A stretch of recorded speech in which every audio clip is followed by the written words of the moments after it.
l'accélération de Raka. Personne ne va le revoir. Liberty Raka. Et le nouvel essai. Le nouvel essai pour l'ASM Clermont-Auvergne.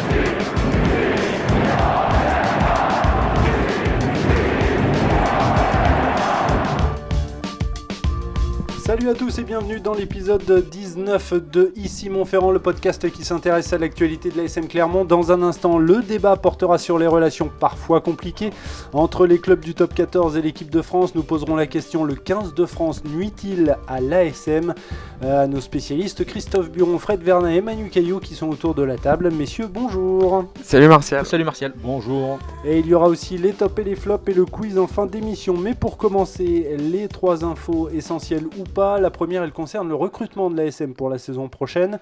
Le club auvergnat souhaite enrôler un ouvreur, on le sait, pour donner un coup de main notamment à Camille Lopez. Un nom revenait assez souvent ces dernières semaines, c'est celui de Jules Plisson, le joueur du Stade français. Mais visiblement, Christophe, cela ne se fera pas. Alors, petite précision, c'est pas pour donner un coup de main, c'est pour donner un coup de main, c'est pour être numéro 2 derrière Camille Lopez, mais c'est surtout pour remplacer Camille Lopez. Oui, quand il est appelé quand il sera à la Coupe du Monde et sur les 3 mois qui risquent de concerner entre c'est 3 mois minimum. C'est entre 6 et 8 matchs où il faut trouver un ouvreur opérationnel de suite, qui soit tout de suite dans le bain et qui soit performant. Sachant qu'a priori, ce ne sera pas Patricio Fernandez. Et quoi qu'encore, le président de Cromer a dit que l'histoire était peut-être pas complètement finie. C'est vrai qu'on peut se poser la question. Imaginez que ce garçon, alors c'est lui qui a demandé à partir. Le club a dit que pas de problème, on te donne ta liberté, même s'il lui reste un an de contrat. Mais si ce garçon enchaîne 2 mois et qu'il retrouve le niveau qu'il est susceptible, qu'il est capable d'avoir, et que tout d'un coup dans sa tête il y a un déclic en disant finalement je suis bien ici, tout compte fait, j'ai passé un cap. On a du mal à y croire quand même. Quand on voit les propos qu'il a tenus dans la presse argentine, on se dit que ça paraît hautement improbable. C'était des propos qui sont venus après des contre-performances, après des blessures où il n'était pas bien. Sous le coup de la déception. Je pense que c'est dans ce cadre-là que le président Cromer a entrouvert cette petite porte. Mais qui reste, je suis de ton avis, Fred, une possibilité. Et ça paraît aussi incroyable que ce joueur ne soit pas convoité par d'autres formations de top 14. On sait alors évidemment, il est souvent blessé, c'est vrai, c'est une certitude. Il n'empêche qu'il a un niveau qui doit intéresser pas mal de formations de top 14. Le jour où il retrouvera de la confiance, peut-être aussi que les blessures disparaîtront. Alors, c'est certainement lié, oui. Voilà, et il faut avoir même peut-être, effectivement, s'il retrouve de la confiance avec Clermont sur les prochains matchs. Voilà, moi c'est pareil, je suis un peu comme vous, j'y crois pas trop, mais pour revenir à ta question, Jules Plisson apparemment, ce serait, on va changer d'avis, ça restera à Paris. Ça reste à confirmer, mais bon, méfions-nous. Faut se méfier un peu. Je serais pas surpris que Jules Plisson débarque quand même à l'ASM rapidement. Allez, la deuxième info, elle concerne Éric de Cromière, le président de l'ASM Clermont, qui dans une interview publiée ce matin dans les colonnes de la Montagne n'est pas franchement satisfait des affiches proposées lors des quarts de finale du Challenge européen. Ce sera fin mars. Il déclare « Je regrette que 3 affiches d'écart opposent des clubs qui se sont déjà affrontés en phase de poule. On dénigre le foot, mais ils ont, eux, de bonnes règles. » Oui, il a d'ailleurs fait un courrier qui allait dans ce sens à l'EPCR. On peut que lui donner raison. Et on va rappeler que l'ASM affronte Northampton. C'est un système qui est un peu, à mon avis, un peu obsolète aujourd'hui. Il faudrait. A-t-il seulement été d'actualité à un moment ou à un autre ce règlement? Non, ça fait. C'est des compétitions qui datent maintenant d'un peu plus de 20 ans. Elles n'ont jamais changé au niveau de ce. Il y a eu quelques ajustements, mais on en est toujours à ce règlement qui autorise et qui laisse la porte ouverte à des retrouvailles entre clubs qui s'affrontaient déjà en phase de poule. Donc c'est un petit peu aberrant. C'est vrai qu'avec ce système de vouloir classer les 8 qualifiés de 1 à 8, forcément on s'oppose à ce type de confrontation. N'en dis pas trop, ça sera dans mon flop de tout à l'heure. Dans ce cas-là, sujet suivant. Alors on va le garder. On va passer à la troisième info qui concerne cette fois le volet économique du match de quart de finale que l'ASM jouera donc à la fin du mois de mars à domicile. Éric de Cromière, toujours lui, a fait ses comptes et il explique toujours dans les colonnes de la Montagne de ce lundi qu'un quart à la maison c'est 400 000 € pour le club. Autrement dit, ne pas jouer la Champions Cup cette saison, c'est pas forcément un handicap pour les finances de l'ASM Clermont-Auvergne. Oui, à moins d'être champion d'Europe, et là c'est des droits un peu plus importants. Bingo. Mais Il l'avait annoncé dès l'année dernière, en fin de saison dernière. Il Oui, avait c'est dit pas un que scoop, c'était pas dramatique de ne pas jouer la Champions Ouais, Cup. je m'en tout à fait. souviens. Ouais. À condition qu'il y ait un quart et une demi Voilà, qui lui assure une petite et qu'on sécurité. puisse remplir le stade. Bon, Ouais. ça, a priori. Voilà. Là, Ils ont fait plus de 15 000 sur les 3 matchs de poule de Challenge, ce qui est quasiment. Ça alors, sera du guichet La fermé, Rochelle mais- est pas mal aussi, mais c'est Avec- presque unique. avec- Y compris contre Timisoara. Tout à fait. Vous avez fait un peu plus de 16 000. Avec Northampton, un autre club anglais qui peut être les Harlequins derrière, ou même Worcester. Et puis bon, c'est l'assurance de faire 2 stades quasiment pleins, quoi. Donc c'est vrai que ça apporte un petit matelas financier intéressant. Allez, ici Montferrand, épisode 19, la suite dans un instant, le débat. Mais d'abord, je vous propose un focus sur le match de vendredi soir entre l'ASM et Northampton. Alors, on ne va pas s'attarder sur le large succès des Clermontois. En gros, nous sommes tous d'accord pour dire qu'il n'y a pas franchement eu de match. Manu, tu étais sur place. Oui, effectivement. D'ailleurs, j'en parlais encore il y a quelques minutes avec Fred. Moi, ce qui m'a surpris, c'est rare, surtout en plus avec un public anglo-saxon. J'ai vu partir, et c'est pas des bêtises, je l'ai mis dans le papier, mais des gens à l'heure de jeu, des supporters. Ils ont quitté il y avait 4 les personnes tribunes. devant moi, ils ont quitté le stade parce qu'ils étaient désabusés. Au bout de 20 minutes, déjà, ils se prenaient la tête à deux mains quand ils voyaient que ça perçait quasiment dès que les Clermontois avaient la balle, ils franchissaient quasiment sur chaque action. Si Voilà. je dis pas de bêtises, la SM prend le bonus offensif 24 minutes. encore plus tôt que contre Timisoara, Ouais. donc ça donne quand même une idée du match qu'ils ont livré là-bas. Hein. Ah bah oui, non mais enfin ils font une entame. Alors on pouvait se dire, on l'avait dit que c'était pas un match, il n'y avait pas d'enjeu sportif énorme pour Clermont, assuré d'être qualifié. Les Dragons étaient éliminés avant ce match. Moi ce qui m'a frappé, c'est l'état d'esprit et l'envie affichée par les Clermontois. En plus avec une équipe remaniée, mais Justement parce qu'elle était remaniée, qu'elle ne manquait pas d'envie. Parce que tu as des joueurs qui Oui, mais des fois- qui ont des choses à gagner dans ce genre de effectivement, il y en a qui ont rencontres. marqué des points, ça c'est Tout à sûr. fait. Alors, justement, est-ce qu'on peut c'est- s'intéresser à la performance des jeunes pousses de l'ASM qui étaient là sur la pelouse à Northampton, hein? Je pense à Falatea, Van Tonder ou à Fischer, Ou qui Fischer, malheureusement ouais. c'est Ah bah, blessé, mais- c'est des prestations qui sont plus probantes que face à Timisoara où l'adversité est quand même Oui. très très faible. Mhm. Donc ça a plus de valeur en effet. Ouais. Et les joueurs que tu as cités ont été très intéressants, je trouve. Celui moi qui m'a le plus, c'est le joueur que tu as ressorti toi Christophe, mais c'est Paul J. Draziak. On n'avait pas vu à ce niveau-là. Oui, c'est le genre de match dont il avait besoin pour reprendre confiance, j'imagine, et qui va lui servir pour la suite de la saison, ça c'est clair. Mais après, c'est vrai, pour rebondir sur ce que tu disais, il y a eu d'autres matchs effectivement avec des équipes remaniées, mais enfin, cette envie-là, sur un match encore une fois où il n'y a pas d'enjeu, ça m'a surpris. Et Franck Azema a souvent vanté l'état d'esprit de son groupe. Et ce qui illustre ton propos, Manu, c'est notamment cette séquence vers la 70e minute où ils ont sorti les barbelés devant leur propre ligne d'en but, les Clermontois, Ouais, pour ne pas prendre Oui, parce que les Gallois premiers marquent à points. la fin, hein, c'est Oui, ça, c'est non ça. Ah bah, Je sais il plus marque quel à la était le score à ce moment-là, 78e, mais, enfin, vraiment en toute fin de match, et ils voulaient ne pas prendre d'essai. Et ils ont défendu, oui, comme dit Fred, comme des morts de faim. Donc voilà, enfin, oui, un état d'esprit, une envie, ouais, franchement, chapeau. Et donc on va rappeler Notamment que aux jeunes l'ASM Clermontois. a fait carton plein dans cette poule, 30 points sur 30, 30 possibles. possible. Ce qui ne garantit rien, le président de Cromer l'a d'ailleurs rappelé, Oui. effectivement, puisque Disant que Mais voilà, la les SM les égale le Ospreys qui record avaient des fait pareil, Ospreys. Les Ospreys avaient fait pareil avec 30 points, mais Et ils étaient avaient tombés été, en quart de finale. éliminés. Par le Stade français. Exactement. Vous écoutez ici Montferrand, le podcast qui s'intéresse à l'actualité de l'ASM. C'est maintenant l'heure du débat. Alors messieurs, la question est la suivante. Elle est simple. 15 de France nuit-il à l'ASM? Alors a priori, tout le monde est d'accord pour dire, mais bien évidemment. Eh ben non. Ne regardez pas comme ça. Christophe. Eh ben non, moi je pense que non, parce que déjà par le passé, cette période, Clermont l'a le plus souvent traversée avec succès. Ils n'ont jamais trop pâti de cette période du tournoi où ils sont privés donc, de plusieurs internationaux. C'est pas nous, hein. Depuis 10 ans, régulièrement, c'est entre 4, 5, 6 joueurs, voire plus. Et l'ASM n'a jamais sombré dans cette période-là. Alors ça veut dire qu'ils ont l'habitude et ils savent gérer. Ils ont l'habitude. Sombré, non, mais alors, je me suis pas penché sur les moi, statistiques sur ces périodes. Je pense que l'ASM est quand même a plus de difficultés à gagner ses matchs, à minima. Oui, mais durant ça, cette période. il n'y a jamais eu un impact énorme au classement. Abstraction de la saison dernière, mais bon, la saison dernière c'était la conjugaison Oui, de tout. on va mettre à part celle-là. Il y avait les blessés et puis la saison qu'on connaît. Mais non, il n'y a pas eu d'impact négatif sur le classement. Ils ont gagné. Il n'y a pas eu de contre-performance. Je n'ai pas de souvenir de contre-performance Moi, j'allais citer, c'est bizarre, c'est celle que j'avais en tête. Alors, c'est vrai, il y avait d'autres circonstances atténuantes, mais je pensais à la saison dernière.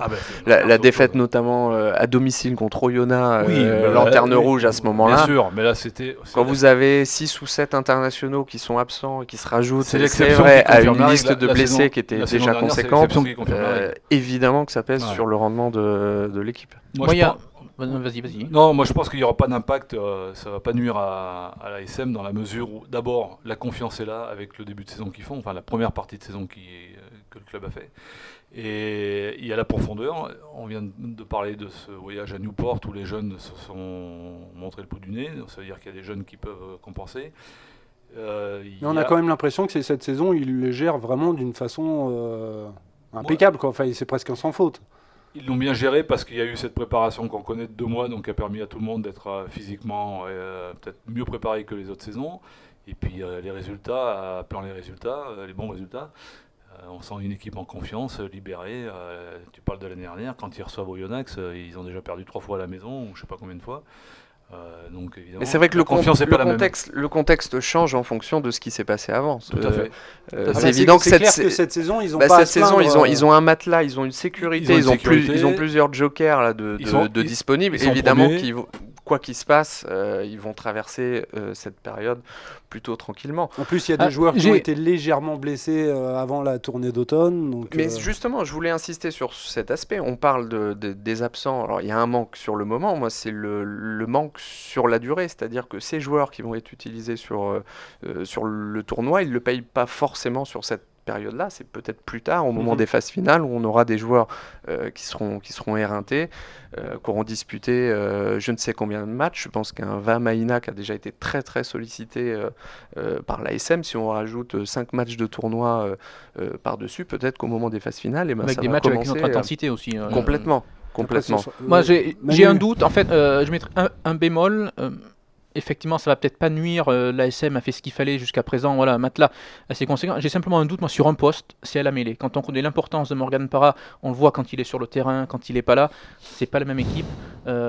Sa présence, voilà, impose le respect. Oui, il y a c'est pas que son patron. jeu aussi, Voilà. c'est son Il y a influence sur l'influence le groupe. et du coup il va pas être là et Greg Ledlow non plus, du coup lui qui est sélectionné avec l'Écosse et du coup voilà on risque de voir Charlie Cassan alors qui a fait un match correct l'autre soir à Newport, malgré Ça n'a tout rien à l'absence voir. de Parra voilà m'inquiète un petit peu quand même. Sachant que Ledlow peut rejouer des matchs pendant le tournoi, contrairement au tricolore où la convention. Donc a priori, Il y a ça veut ce dire qu'il libre choix pourrait au jouer sélectionneur. contre Castres Alors, il jouera ce week-end. Oui, Ledlow peut jouer ce week-end. Et les matchs où il n'y aura pas de doublon, alors si je ne me trompe pas, ça doit concerner le match de Bordeaux. Oui. De Bordeaux ici. Ledlow, normalement, peut rentrer. Sauf accord, sauf si le sélectionneur écossais téléphone à Ezeba en disant je préférerais qu'il joue pas. Il l'avait fait l'année dernière d'ailleurs, Greg Ledlow. C'était le seul qui était rentré. Oui, je me oui, souviens, tout à fait. la France avait perdu en Écosse et dans la foulée, il avait joué un match à Lyon. À Lyon, Malgré qu'il est bien arrosé avec Finn Russell. Exactement. Un après-match À Édimbourg, assez hein. sympathique. Donc tu peux récupérer Ledlow sur les journées où il n'y a pas de tournoi, où il n'y a pas de doublon. Et, Ouais, moi c'est l'absence de Parra vraiment qui me moi, qui m'inquiète un peu. au-delà de Parra, il y a donc cette usure physique qui est, à mon sens, évidente. Il y a l'usure mentale aussi, l'enchaînement des matchs pour tous ces joueurs. Et donc pour toi, ça peut nuire, mais à plus tard. Exactement. Ouais, mais à l'inverse, regarde, ce week-end et puis même un petit peu avant, je trouve qu'il l'a bien géré, Franck Azema. Un garçon comme Fritzi, ça fait 3 semaines qu'il est au repos. Donc voilà, c'est un joueur qui va être très utilisé. En plus, avec la blessure de Concordier, qui va être très utilisé. Même Oui, bien- c'est au staff de faire le boulot et de gérer en fonction de... Tout à fait. Alors en plus, il y a la penderie qui revient, qui va pas être usée non plus. Hein. Il y a des postes, moi, qui m'inquiètent pas. Enfin, tu parles de la troisième ligne, même en deuxième ligne, l'absence de Vamaina.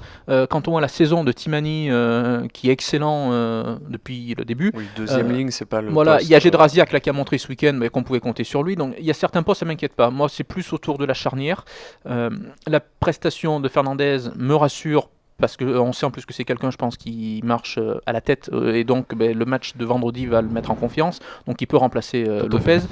J'ai aucun souci là-dessus. J'en reviens toujours au même point, mais c'est Morgan Parra. Il est tellement important quand il est là, sa présence tellement importante que j'attends de voir. Je parlais de l'usure psychologique. En revanche, c'est peut-être le seul point positif qu'on peut trouver aux tristes résultats de l'équipe de France ces dernières saisons, c'est qu'on voit souvent les joueurs revenir de leur rassemblement avec l'équipe de France avec la banane. On a l'impression des fois qu'ils sont contents aussi de revenir, de retrouver le quotidien du club et puis retrouver le goût de la victoire aussi, parce que quand on vient de se taper 2 mois à perdre à peu près tous les week-ends, on est content de retrouver les copains et puis de retrouver le goût de la victoire. Après, c'est des matchs à intensité. Tu parlais d'usure physique, usure mentale. Il y a aussi le risque, tout bonnement, de blessure. Absolument. Après, il y a le calendrier on peut y jeter un œil dessus pendant cette période. Bon, il y a 2 déplacements à Castres et au Loup. Ils perdent, ce serait pas infamant. Enfin, tout dépend comment ils vont y perdre. Et puis, il y a surtout les 2 matchs ici. Enfin, le match contre Bordeaux et le match contre Grenoble. Bon, c'est des matchs il va falloir assurer. Si tu assures sur ces matchs-là, tu peux pas dire que tu as... En plus, dans la situation de l'ASM aujourd'hui, il faut surtout assurer à domicile. S'ils assurent à domicile, je pense que... Voilà, c'est ça, oui, c'est tout à fait ça. Ouais. Ça, je pense que vous avez raison. À mon avis, le Racing, par exemple, a plus à perdre sur cette période parce que du coup, ils ont une situation qui est un petit peu plus précaire. En championnat, la qualification est loin d'être assurée les concernant. Ils ont la Coupe d'Europe, la vraie Coupe d'Europe, j'allais dire, qui se rajoute par-dessus avec un calendrier qui est assez coton. Ils ont pas mal de sélectionnés. Même Toulouse, je pense que ça peut avoir un impact. L'ASM a quand même un peu plus de Toulouse parce qu'ils ont 7 sélectionnés alors que le Racing en a moins. Oui, ils en ont moins, c'est vrai. Ils en ont beaucoup moins là, cette année. Ils doivent que être la saison dernière. 3, et encore, ils en ont perdu un officiellement aujourd'hui avec l'Euro. Toulouse a le même nombre de sélectionnés, je crois, que l'ASM. Un de plus. Enfin, il y a 6 plus Ledlow. Oui, il y a 7 tricolores.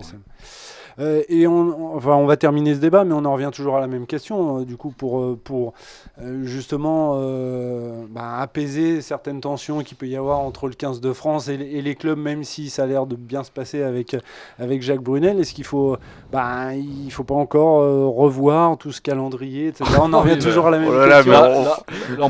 On a l'impression que... On peut refaire le débat. Mais en effet, tout le monde en parle, les journalistes, les supporters, que les instances... Quel est l'autre sport qui affiche cette aberration totale qui va se dérouler à l'automne avec la Coupe du Monde, où il va y avoir entre 7 et 8 matchs, je crois, qui va impacter les clubs. Mais c'est incroyable, quoi. C'est un tiers de la saison. Sans les internationaux, mais c'est juste pas possible, quoi. C'est le seul sport, parce que généralement, les championnats s'arrêtent pendant parce que c'est un sport qui n'a pas réussi à globaliser ses calendriers. C'est l'éternel débat entre l'hémisphère nord, l'hémisphère sud. Et en plus, on a le problème, nous, que on veut plus réduire l'élite, alors que donc on surcharge le calendrier.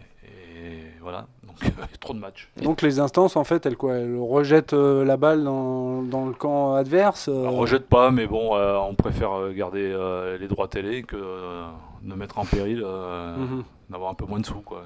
Tu parlais de la guéguerre entre les clubs, ou entre le top 14 et l'équipe de France. Il faut aussi saluer que, à la limite, que le 15 de France nuise ou pas à l'ASM, c'est même pas le débat. Il faut saluer quand même le traitement de l'ASM vis-à-vis de l'équipe de France. Il y a toujours eu, dans l'esprit de Franck Azema et de son staff, la perspective de mettre en valeur le 15 de France. Et c'est à saluer parce que c'est pas si évident dans tous les clubs de top 14. Après, ce qui s'est passé ce week-end, c'était les circonstances ont favorisé Franck Azema dans le fait qu'il mette au repos les 6 internationaux. Il aurait été chercher sa qualif sur un match de Coupe d'Europe classique. Puis en Champions Cup, il n'aurait probablement pas fait le même choix. Non, mais regardons la saison dernière où ils étaient en difficulté dans toutes les compétitions. Franck Azema et son staff ont toujours joué le jeu du 15 de France. Faut le saluer parce que c'est en attendant que Franck Azema prenne les rênes du 15 de France. A contrario, faut reconnaître aussi que le staff du 15 de France fait pas mal d'efforts, je trouve, se déplace dans les clubs, ça c'est pas toujours fait non plus, ça. Il y a cette démarche. Alors après, bon, quand Jacques Brunel à l'automne garde sous le coude pendant 3 semaines Jonathan Danty, alors qu'il n'a pas une seule minute de jeu, il le relâche pas pour le seul match qui est un doublon à l'automne, je suis pas sûr qu'au Stade Français ils disent la même chose. C'est clair que c'est toujours. On marche toujours sur des œufs. Je parle de Danty, mais ils étaient 3 dans ce cas-là, je crois. Bien, vous écoutez ici Montferrand, le podcast qui s'intéresse à l'actualité de la SM Clermont. Dans quelques minutes, le quiz, mais tout de suite, c'est l'heure des tops et des flops. Allez, on commence avec toi, Manu. Ton top, s'il te plaît. J'en ai parlé déjà un petit peu tout à l'heure, mais c'est l'envie clermontoise, l'état d'esprit affiché face à Newport. Je me répète, mais voilà, il n'y avait pas d'enjeu forcément, et ils n'ont rien lâché, et ils ont fait un match plein. Pas mal de débauches d'énergie, que ce soit en défense, en attaque, ils sont viandés aussi, donc chapeau au groupe entier. Voilà. Fred, ton top? Ça rejoint un peu ce que disait Manu, parler d'envie de la jeunesse notamment, mais la jeunesse c'est bien, mais il faut quand même quelques leaders, au moins un leader, et je trouve qu'il y en avait un qui a joué en deuxième ligne, je pense à Paul Jedrazak, on l'a évoqué tout à l'heure. C'est un joueur, je l'avais cité dans les joueurs dont j'espérais qu'ils allaient profiter du challenge en tout cas pour revenir, se mettre en évidence, et lui s'est vraiment mis en évidence, ça a été un vrai leader sur ce match, et puis on l'attend, on sait que lui de toute façon il a le niveau certainement international, et que voilà, avec l'enchaînement des matchs il va retrouver un niveau digne de son rang en tout cas. Christophe, ton top? Mon top, je vais sortir du périmètre clermontois et je vais l'attribuer à un joueur qui a pris la décision peut-être la plus dure qu'il a eu à prendre de sa carrière, au moins de sa vie, qui s'appelle Pat Lambie. Un garçon qui a 28 ans, au Racing, alors probablement aidé par les spécialistes de la faculté, notamment les neurologues. Mais c'est à souligner parce que je pense qu'il y a des joueurs qui sont confrontés à peu près à la même problématique et dans les mêmes proportions, qui vont hésiter, qui vont prolonger leur carrière. On sait bien pourquoi, parce qu'ils font bouillir la marmite, comme on dit. C'est leur gagne-pain. Mais là, ce garçon qui est un garçon talentueux, qui a atteint un niveau qui est international, et à 28 ans, ranger les crampons parce que y a plus important dans la vie, c'est à signaler, c'est à saluer. Je mets un tout petit bémol quand même, parce que si on lit ses propos, on voit que ça fait plusieurs années quand même qu'il est victime de troubles assez... franchement, c'est assez terrifiant de l'entendre parler de parce mais ça fait partie de mon top, c'est que ce garçon reconnaît, je pense qu'il y a des joueurs qui ne disent pas tout, parce que... c'est clair. À la fin du mois, sinon ça peut s'arrêter du jour au lendemain. C'est une décision, tu le disais, mais on ne peut pas se mettre à leur place, parce que le rugby a occupé toute leur vie jusqu'à présent, c'est leur passion, et te dire... plus que la passion, c'est leur gagne-pain surtout. Et puis le gagne-pain, mais te dire à 28 ans, alors que il aurait encore pu jouer pendant 3-4 saisons, je sais pas, mais et te dire je suis obligé d'arrêter, c'est pas une décision facile à prendre, et d'avoir le courage de la prendre. Alors chapeau, franchement là aussi. On passe au flop, Manu. Oui, alors mon flop, ce sera pour l'architecte. Je suis désolé, je vais revenir encore sur ce match de vendredi. Mais l'architecte qui a conçu ce Rodney Parade, stade magnifique du reste. Mais alors, le seul problème, c'est que depuis notre position, le stade de Newport. Voilà, stade de Newport, on va préciser. T'as pas pu voir le match? Si, j'en ai vu une partie, mais j'ai pas tout vu. Ça, c'est comme Timisoara, on n'y retournera peut-être plus. C'est quand même très embêtant. Alors, nous, journalistes, mais il y a quand même des gens également, des supporters qui étaient devant nous, et c'était le cas était le même pour eux. On voyait donc la barre transversale des poteaux, mais sauf qu'on voyait, en gros, pour vous faire simple, on voyait allez, 1 mètre des perches au-dessus de la barre transversale. Autant dire que pour les transformations, il faut se fier aux assistants, s'ils lèvent les drapeaux ou pas. On voit pas une chandelle, on voit pas... Et voilà, c'est un peu embêtant. Alors, il y a quelques endroits au Michelin où c'est à peu près ça aussi, on voit pas très bien. Mais enfin, je trouve ça quand même moche, parce que voilà, il y a quand même des gens qui paient leur place. J'avais vu ça en fédéral l'an dernier, pour la finale espoir de l'ASM qui avait affronté Pau, le stade de Cahors. On avait rencontré le même problème. Bon, ça reste un stade de fédéral. Là, c'est quand même un stade où il y a une équipe professionnelle qui joue. Je trouve ça un peu embêtant quand même. Monsieur est habitué au relais château. Il a pas connu le rugby il y a 25 ans. Messieurs les architectes, j'espère que l'appel de Manu sera entendu. Ton flop, Fred? Alors, mon flop, c'est, on en a parlé tout à l'heure, c'est ce règlement des coupes européennes en rugby, règlement d'un autre temps, règlement moyenâgeux, je dirais. En challenge, on va avoir 3 des 4 affiches des quarts de finale qui se sont déjà déroulées en phase de poule, donc c'est déjà ridicule en soi. Mais alors le pire étant cette inéquité, j'en parlais dans les colonnes de la montagne ce matin, cette inéquité de programmation pression de la dernière journée qui fait que les équipes qui jouent plus tard, en fait, ont la possibilité de quelque part choisir leur adversaire en quart de finale. On l'a vu, alors l'ASM en a été victime ou pas, on ne sait pas, mais Bristol, concrètement... Pas victime, mais ça a avait été la l'objet calculette, de toutes les attentions, en tout cas. Absolument, Bristol Le avait... Stade Toulousain j'allais en parler, mais Champions parlons Cup, déjà de Bristol, qui avait la calculette en main et qui a tout fait pour éviter de venir à Clermont. Il devait certainement imaginer que voilà, c'était pas le déplacement le plus sympa en quart de finale et qui a tout fait au point près pour pouvoir éviter d'aller à Clermont. Ils ont réussi. Et le Stade Toulousain, alors là, on a touché le fond, là, je crois, parce qu'ils ont tout fait. Le bonus offensif leur tendait les bras. Ils ont tout fait pour ne pas le prendre, justement, puisque ça les envoyait sur la pelouse du Leinster. Et ils ont estimé que, sans doute à juste titre, que c'était plus simple d'aller au Racing que d'aller au Leinster en quart de finale. Ouais, ça fait moins loin. Je pense que nos amis ça Laurent reste à voir. Travers et Laurent Labitte Vont s'en servir. Absolument. je Ils vont connais à peu l'afficher près la en teneur grand. de leurs propos d'avant-match On l'affiche en grand dans le vestiaire. et de la causerie. Ton flop, Christophe. Mon flop, je vais faire dans la répétition, c'est Montpellier. Pas qu'il soit éliminé de la Coupe d'Europe, parce que c'est pas une surprise avec ce qu'il montre depuis le début de saison, mais alors ce match, il est flagrant d'un jeu monolithique, d'une équipe qui est incapable de s'adapter, de varier et d'alterner dans son jeu. Moi, je trouve que c'est inquiétant pour ce club, hein. Même Verne Cotter, qui pourtant a montré d'autres choses, sous d'autres latitudes, notamment à Clermont. Plus inquiétant pour Verne en Cotter aussi. en termes de peut-être. jeu, ouais, mais je suis pas inquiet pour lui avec les indemnités. Oui, non, mais.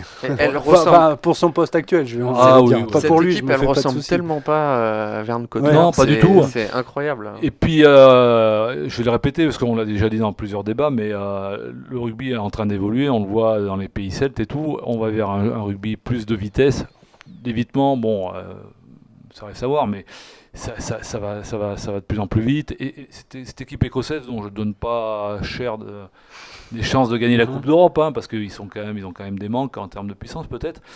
Mais ils sont arrivés à battre cette équipe de Montpellier en jouant que sur la vitesse, et les autres sont incapables de s'adapter. Puis je trouve que oui, c'est engoncé comme rugby, c'est toujours un peu la même chose. Enfin, voilà, Montpellier, c'est vraiment pas le profil de club d'équipe qui est amené à perdurer, à mon avis.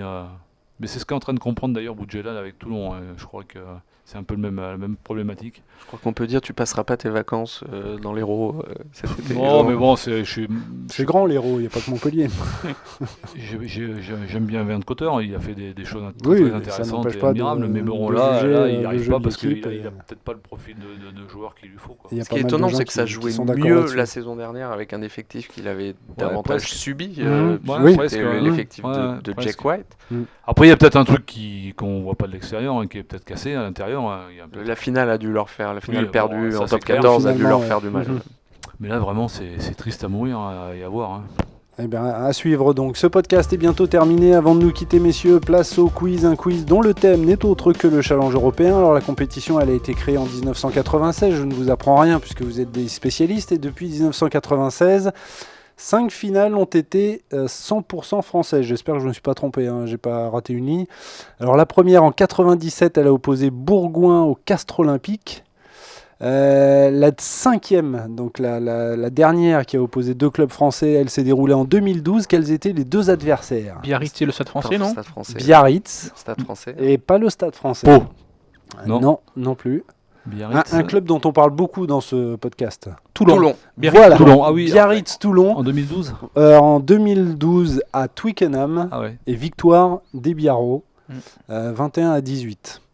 Quel est le club qui a perdu le T'as pas donné le point là, je sais que c'est pas moi, mais. C'est Monsieur Je Caillot. mérite, il me Caillot, semble, quand même.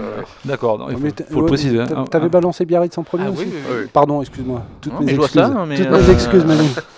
Oh putain, ça va. Quand c'est Jean-François, ça va, on lui donne les points facilement, prendre mais cher. quand c'est moi... Oh, mais lui, il me paye des cafés. D'accord.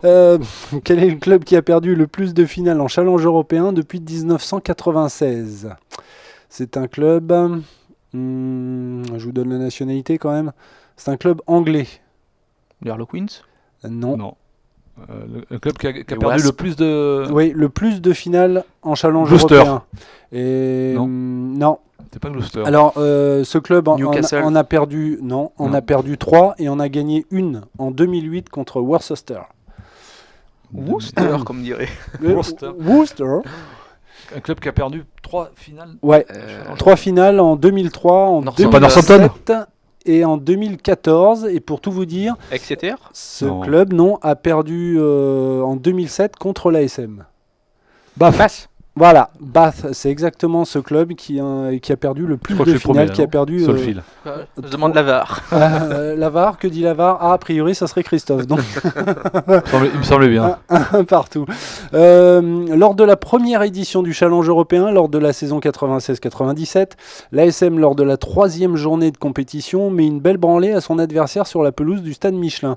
Le score 76-9, donnez-moi le nom du club qui a pris cher ce 19 octobre Ah, Bevaron. 1996. À Bévaronne Non. Non, c'était plus que ça. C'était Bévaron. plus- ouais, 90. C'était pas un c'est club enfin, la sélection Non, espagnole. non, ils c'était sont pas jamais venus ici. Non, c'est un club, Anglais. allez, je vais dire traditionnel, mais c'est Ouais, pas espagnol, ouais. pas roumain. Non. Non, c'est pas Cardiff. En Non. 97 19 octobre 96, saison 96-97. 3e journée de la Sale. compétition. Non, C'est pas Newport. et il faut aller au Ailleurs. nord du Royaume-Uni. C'est pas Newcastle. Ouais, ça. même si Édimbourg. Édimbourg. Glasgow. Voilà, Glasgow. C'est Glasgow qui a pris cher face à l'ASM 76 à, Oui, Glasgow. oui, oui. à 9. Allez, une dernière question. Lors de cette première saison de Challenge européen, 3 joueurs français figurent dans le top 10 des meilleurs réalisateurs. Donc toujours en 96-97. Hein. Mercier. Alors je vais vous Non. demander de trouver le nom du premier du classement et le nom du 10e, celui qui ferme C'est pas, ça la a à voir marche. avec Clermont, ça. Alors, si. Le premier inscrit, Merceron. a j'allais inscrit dire cette Merceron, saison-là en forcément. Coupe d'Europe, 113 points. C'est le meilleur réalisateur. Il portait à l'époque le maillot de Bourgoin, Boyer. Péclier. Péclier, Péclier, et il a bravo. porté aussi, je dis pas de bêtises, Ouais, les couleurs ouais. de l'ASM. L'autre joueur qui a terminé 10e Mercier. du classement des meilleurs réalisateurs cette saison-là a Merceron. porté durant de longues années le maillot de l'ASM. Merceron. C'est pas Non, Merceron. c'est pas Merceron, C'est pas Nadeau. Non. c'est pas Nadeau. Nicole. C'est Eric Nicole, effectivement, qui fermait la marche de ce top 10 lors de la saison 96. Historique. Eric Nicole. 97. Voilà.